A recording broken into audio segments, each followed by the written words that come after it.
विद्यार्थी मित्र हो, इयत्ता 9वी विषय भूगोल प्रकरण 8 अर्थशास्त्राशी परिचय.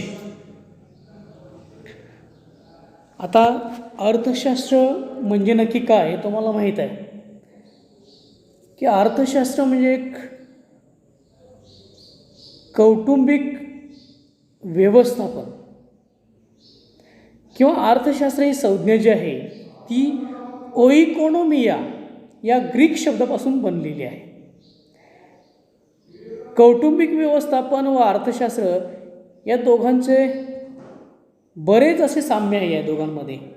कारण का तर आपल्या दैनंदिन जीवनामध्ये आपला रोजचा आहार, पोशाख, वैद्यकीय खर्च, मनोरंजन, मोबाईल देयक, फळे, भाजीपाला, पर्यटन, बँकेचा हप्ता या सर्वांचा हिशोब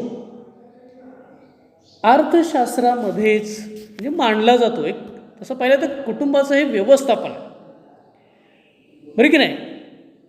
आणि अर्थशास्त्रामध्ये या व्यवस्थापनाचा उल्लेख आहे. आता वेळ, पैसा, श्रम, भूमी व साधने यांचा प्रभावीपणे वापर कसा करावा हे या अर्थशास्त्रामुळे आपल्याला समजते. समोर आपल्याला चित्र दिसतं, फोटो दिसतो. हे थोर अर्थतज्ञ अर्थशास्त्राचे महान असे तज्ज्ञ ॲडम स्मिथ यांचं आहे. कारण ॲडम स्मिथ यांना अर्थशास्त्राचे जनक मानले जाते. त्यांच्या राष्ट्राची संपत्ती वेल्थ ऑफ नेशन्स या 1776 साली प्रकाशित झालेल्या ग्रंथात त्यांनी अर्थशास्त्र हे संपत्तीचे शास्त्र आहे अशी व्याख्या केली आहे, की नाही. आणि खरंच अर्थशास्त्र हे संपत्तीचे शास्त्र आहे, कारण त्यामध्ये ताळमेळ सगळ्या गोष्टी ज्या आहेत त्या बघितल्या जातात. आता वेळ, पैसा, श्रम, भूमी व साधने यांचा प्रभावीपणे वापर कसा करावा याविषयी आपल्याला जाणून घ्यायचं आहे. आता तुम्हाला माहीत आहे की लोकांच्या खूप गरजा आहेत, अमर्याद अशा गरजा असतात. या गरजा या विविध साधनांचा वापर करून भागवल्या जातात आणि याचाच अभ्यास कशामध्ये केला जातो तर या अर्थशास्त्रामध्ये केला जातो. काही अर्थतज्ज्ञांनी अर्थशास्त्राविषयी काही व्याख्या किंवा आपली मते मांडलेली आहेत. त्यामध्ये लिओनेल रॉबिन्सन यांच्या मते अमर्याद गरजा म्हणजेच हाव, लोकांना हाव असते किंवा लोकांच्या गरजा अनेक असतात, आणि मर्यादित व दुर्मिळ पर्यायी उद्योगाची साधने यांचा मेळ घालणाऱ्या मानवी प्रयत्नांचा अभ्यास करणारे शास्त्र म्हणजे अर्थशास्त्र होय. अगा, मानवाला खूप गरजा असतात, पण त्या गरजा भागवण्यासाठी त्याला साधनं जी आहेत ती दुर्मिळ असतात. मग त्याचा मेळ तर घातला पाहिजे. या दोघांचा आहे, त्याच्याकडे असणारी साधनं, त्याच्या गरजा, या दोघांचाही मेळ घालणारी व्यवस्था म्हणजेच अर्थव्यवस्था किंवा अर्थशास्त्र होय, असं लिओनेल रॉबिन्स यांच्या मते त्यांनी म्हटलेलं आहे. कुटुंबाचे जसे आर्थिक व्यवस्थापन असते तसेच गावांचे, शहरांचे, राज्याचे, देशाचे व जगाचे देखील आर्थिक व्यवस्थापन असते. आपण कुटुंबामध्ये व्यवस्थापन करतो आहे की नाही, किती खर्च झाला पाहिजे, किती खर्च होतो, सगळं जर आपण मांडणी केली तर महिन्याचा खर्च किंवा दिवसाचा खर्च आपल्याला काढता येतो, बरं की नाही. तर तशाच प्रकारे देशाचं, जगाचं ही अर्थव्यवस्था किंवा हे व्यवस्थापन जे आहे ते केलं जातं. तर भौगोलिकदृष्ट्या विचार केल्यास विशिष्ट भूप्रदेशातील उत्पादन, वितरण तसेच वस्तू व सेवांचा उपभोग यांच्याशी संबंधित असलेले उपक्रम म्हणजे अर्थव्यवस्था होय.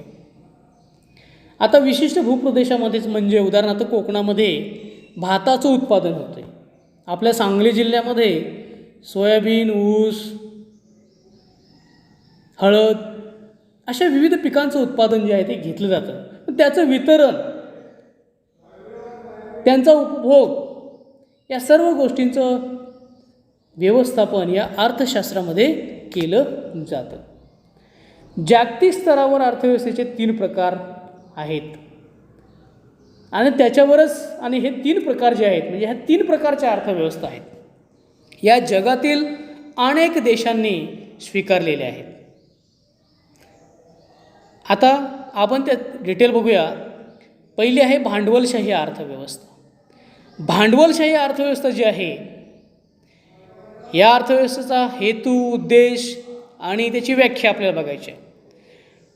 व्याख्या बघूया आपण. भांडवलशाही अर्थव्यवस्थेत उत्पादनांच्या साधनांची मालकी आणि व्यवस्थापन जे आहे ते खासगी व्यक्तीकडे असते. म्हणजेच एखादा व्यक्ती उद्योगधंदा सुरू करू शकतो, त्याची मालकी, त्याचं सर्व व्यवस्थापन जे आहे ते त्याच्याकडेच असतं, एका व्यक्तीकडे. या भांडवलशाही अर्थव्यवस्थेचा मुख्य हेतू किंवा उद्देश म्हणजे कमाल नफा मिळवणे.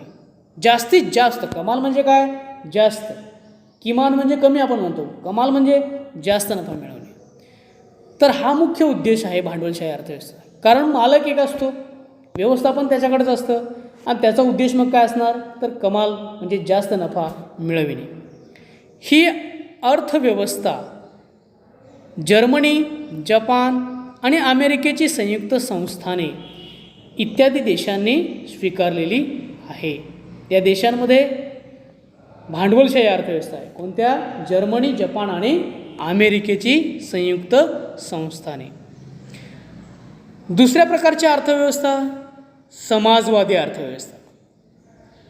समाजवादी अर्थव्यवस्था जी आहे त्याची व्याख्या. समाजवादी अर्थव्यवस्थेत उत्पादनाचे घटक एकत्रितरित्या संपूर्ण समाजाच्या मालकीचे असतात. म्हणजे पूर्ण ह्याच्यावर समाजाचाच हक्क असतो, इतर कोणाचाही नाही. म्हणजेच सरकारी मालकीच्या ह्या असतात. याचा उद्देश सामाजिक कल्याण साधणे हा समाजवादी अर्थव्यवस्थेचा मुख्य हेतू किंवा उद्देश असतो. आणि अशा प्रकारची अर्थव्यवस्था जी आहे ती चीन, रशिया या देशांनी स्वीकारलेली आहे. इथं जे काही उत्पादन होईल ते पूर्णतः समाजाचं म्हणजे सरकारच्या मालकीचं असतं, लोकांच्या मालकीचं असतं. त्यामुळे ही अर्थव्यवस्था सुद्धा चांगल्या पद्धतीची आहे. कारण सामाजिक कल्याण हे महत्त्वाचं मूळ उद्देश या अर्थव्यवस्थेमध्ये स्वीकारलेला आहे. तिसऱ्या प्रकारची अर्थव्यवस्था म्हणजे मिश्र अर्थव्यवस्था. मिश्र म्हणजे काय तर भांडवलशाही अर्थव्यवस्था आणि समाजवादी अर्थव्यवस्था या दोन्ही अर्थव्यवस्थांचं मिश्रण. या दोन्ही व्यवस्थेपासून तयार झालेली अर्थव्यवस्था. याची व्याख्या. या अर्थव्यवस्थेत सार्वजनिक व खाजगी क्षेत्रांचे सहअस्तित्व असते. आता सार्वजनिक म्हणजे काय तर आपण म्हटलं सरकारची मालकी, समाजाची मालकी आणि भांडवलशाही अर्थव्यवस्था म्हणजे काय तर खाजगी व्यक्तीची मालकी. या दोघांचं सहअस्तित्व या मिश्र अर्थव्यवस्थेमध्ये असतं. याचा मुख्य हेतू आणि उद्देश या अर्थव्यवस्थेमध्ये नफा व सामाजिक कल्याण यांचा योग्य सहसंबंध राखला जातो. म्हणजे या अर्थव्यवस्थेत नफाही लक्षात घेतला जातो आणि समाजाचं कल्याणही लक्षात घेतलं जातं. अशा प्रकारची अर्थव्यवस्था आपल्या भारत देशामध्ये तसेच स्वीडन, युनायटेड किंगडम इत्यादी देशांनी ही अर्थव्यवस्था स्वीकारलेली आहे.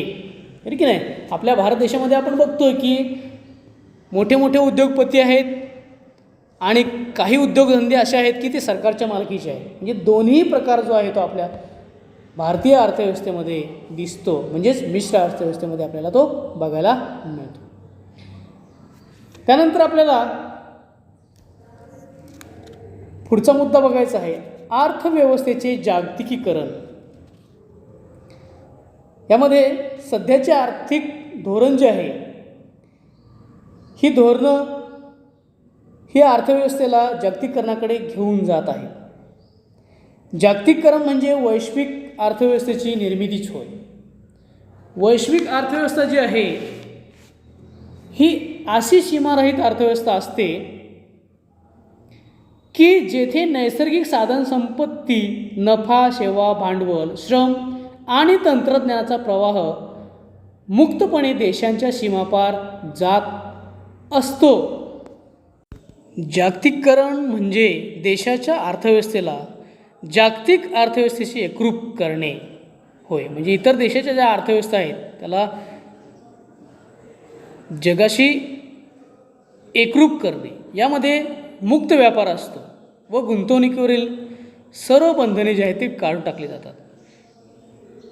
आपण दुसऱ्या देशामध्ये व्यापार करू शकतो, बरं की नाही. त्यासाठी काही बंधने जी असतात ती काढून टाकली जातात. आता काही अर्थव्यवस्थेची कार्य आहेत ती बघायची आपल्याला, कारण प्रत्येक देशाने वेगळी अर्थव्यवस्था ही स्वीकारलेली आहे, परंतु ह्याची कार्य खूप महत्त्वाची आहे. पहिलं कार्य आहे कोणत्या वस्तूचे किती उत्पादन करायचे याचा निर्णय घेणे. म्हणजे कोणती वस्तू जास्तीत जास्त महत्त्वाची आहे, लोकोपयोगी आहे, याचा निर्णय घेणं ह्या अर्थव्यवस्थेला ठरवावं लागतं. दुसरं आहे उत्पादन खर्चात जास्तीत जास्त काटकसर करणे. उत्पादन खर्च जो आहे त्यात जास्तीत जास्त काटकसर हा केला पाहिजे. तिसरं आहे राष्ट्रीय उत्पन्नाचे सामाजिक व आर्थिक न्यायानुसार वाटप करणे. राष्ट्राची जी संपत्ती आहे त्याचं योग्य प्रकारे समाजामध्ये, लोकांमध्ये वाटप करणे. त्यानंतर भविष्यकाळातील आर्थिक गरजा भागवण्यासाठी योग्य ती तरतूद करून ठेवणे. भविष्यामध्ये काही आपल्याला गरजा लागतील तर त्या भागवण्यासाठी आपण तरतूद ही करून ठेवली पाहिजे, हे प्रत्येक अर्थव्यवस्थेला ठरवावं लागतं. चौथं आहे उत्पादन कोणासाठी करावे याबाबत अर्थव्यवस्थेला निर्णय घ्यावे लागतात. उत्पादन कोणासाठी करावे याबाबत निर्णय घेणे म्हणजेच काय, तर समाजातील कोणत्या वर्गासाठी उत्पादन करावे, मग गरिबासाठी करावे, श्रीमंतासाठी करावे की मध्यमवर्गीयांसाठी करावे, हे निर्णय जे आहेत ते घ्यावे लागतात. कोणाला? अर्थव्यवस्थेला. आता अशा प्रकारे अमर्याद गरजा व मर्यादित साधने यांचा मेळ घालण्याचा प्रयत्न अर्थव्यवस्थेमध्ये केला जातो, तरच ती अर्थव्यवस्था जी आहे ती बळकट होत असते किंवा अर्थव्यवस्थेमध्ये सुधारणा होत असतात. इथं आपण